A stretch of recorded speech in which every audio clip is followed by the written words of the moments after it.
Welcome back to Movie Unseen. Today we're diving into the 2017 American heist comedy film, Going in Style. Just a heads up, this recap contains spoilers, so proceed with caution.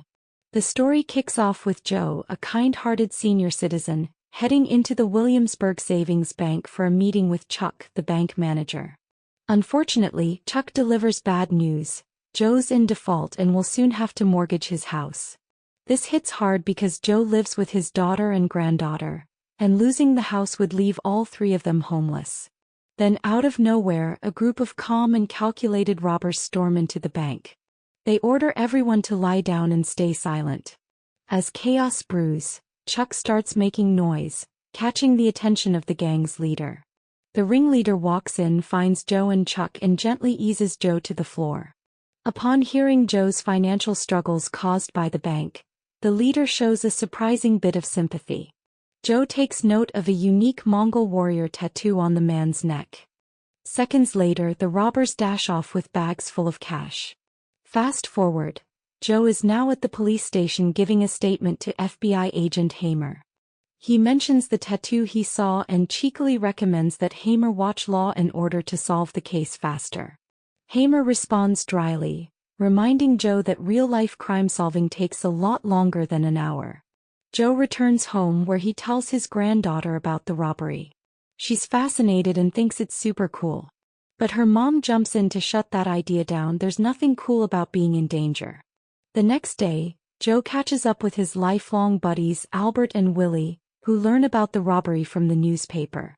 Albert jokes that only the insurance company loses in a heist like that, and those robbers will never be caught. Joe describes the scene vividly, still impressed by how quick and professional the robbers were. But the conversation takes a serious turn when Willie pulls out an envelope. It's a letter from their former employer, Wexler Steel, showing that their pensions are in trouble. In the next scene, Joe, Albert, and Willie attend a meeting with other senior workers. The company rep announces that Wexler Steel is moving operations to Vietnam due to rising costs. Joe raises a concern about the fate of their pensions. The manager delivers a brutal blow. The pensions are frozen and essentially gone. The workers are stunned and furious. Afterward, the trio regroups at their usual cafeteria hangout. Without their pensions, affording even basic meals has become difficult. Inspired by the recent robbery, Joe can't stop thinking about it and starts seriously considering it. Later that evening, after dinner with Albert and Willie, Joe heads home, only to be greeted by a default notice. The bank's giving him 30 days before eviction. Things are crumbling fast.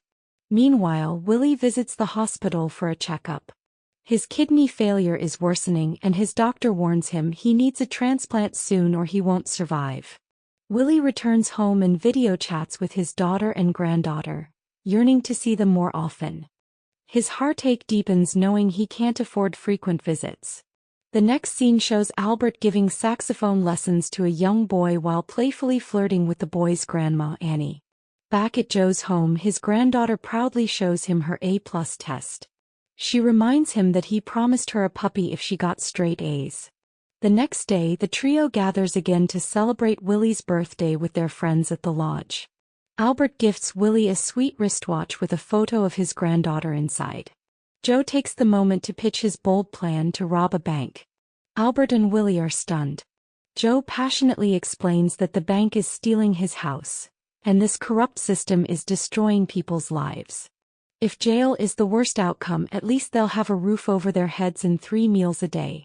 That night, after mulling it over, Willie calls Joe and agrees to join the heist. His reason? He wants to be able to visit his family more than once a year. Joe then tries to rope in Albert, who initially refuses.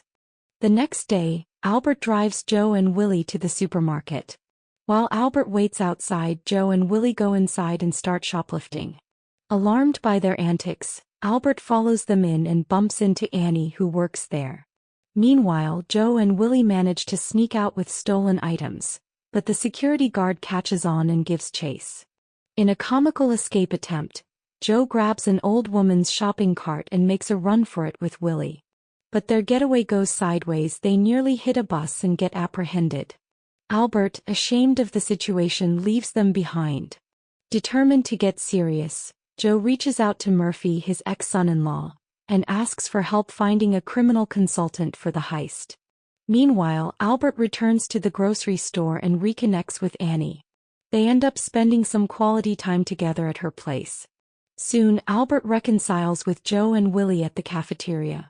They read a disturbing newspaper article. Wexler Steel is using employee retirement funds to pay utility bills, and the Williamsburg Savings Bank is managing the debt. This means the bank is literally handling their stolen pensions. That's the last straw for Albert. He agrees to join the heist. They reach out to a man named Jesus, a criminal Murphy found. Joe offers him 25% of the stolen cash in exchange for his help. With just 20 days before Joe loses his home, Jesus starts training the trio: how to plan the heist, pick a getaway vehicle, improve physical fitness, and most importantly, establish a rock-solid alibi. Their cover? Attending the city's biggest carnival. 20 days later, it's showtime. At 2:14 p.m. the trio is at the carnival. By 2:30 they're on the move. Willie drives the bus and they head straight to the bank. The heist plays out as planned. Albert sets the timer and holds the bank at gunpoint. Joe and Willie collect the money from the clerks. Everything is smooth until a little girl hands Willie a doll. Touched, Willie kneels to comfort the girl. That moment of kindness gives a bank clerk the chance to trigger a silent alarm. Willie collapses briefly due to his illness, and the girl partially removes his mask, revealing the watch with his granddaughter's photo. As Joe and Albert help him up, Chuck seizes the chance to grab a gun and orders them to stop. Joe reacts swiftly, fires shots near Chuck and terrifies him into backing down. The trio flees with $2.3 million. That night they celebrate at a fancy restaurant. Albert plays saxophone and everyone is in high spirits. But on the way home, Willie collapses again. The next day, Agent Hamer identifies Willie on security footage and guesses he's around 60. Joe and Albert rush Willie to the hospital and finally learn about his kidney condition. He needs a transplant now. Meanwhile, Hamer checks out grocery store footage and spots Albert, recognizing similarities with the bank robbers. Soon after, cops knock on Albert's door. Joe and Willie are picked up too. The trio is arrested. But they've prepared well.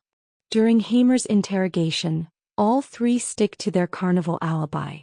A quick flashback reveals how they pulled it off. Joe swapped hats and snuck out of the ticket booth. Willie changed his costume inside a haunted house, and Albert used a bathroom break to slip away and catch the bus. After the robbery, they stopped by Jesus to launder the money. To confirm their identities, Hamer organizes a police lineup with a child witness.